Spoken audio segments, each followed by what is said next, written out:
Gjatë një aksioni të zhvilluar në EVP Vlorë, autoritetet kanë zbuluar dhe sekuestruar një aparat celular të markës iPhone, i fshehur në një prej qelive. Sipas njoftimit zyrtar të Drejtorisë së Burgjeve, telefoni u gjet i fshehur brenda një dysheku, gjatë kontrollit të ushtruar në ambientet e katit të dytë të institucionit. Gjatë kontrollit në mjediset e brendshme të katit të dytë, u konstatua dhe u sekuestrua një aparat celular tip iPhone, i fshehur brenda në dyshek, thuhet në njoftim.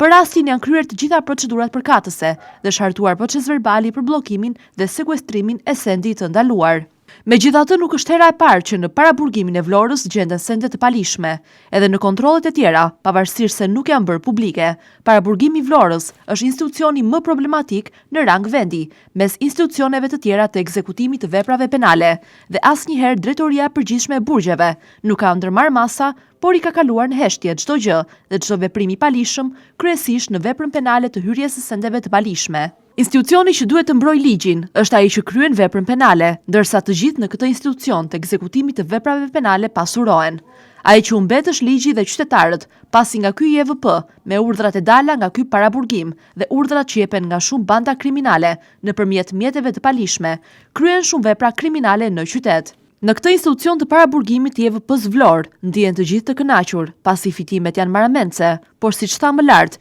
ligji dhe moszbatimi i tij ndihen në të gjithë qytetin e Vlorës, pasi nga ky institucion dalin urdhra të ndryshme nga bandat kriminale për shumë krime të ndryshme që janë kryer, po kryen dhe do të kryen në të ardhmen.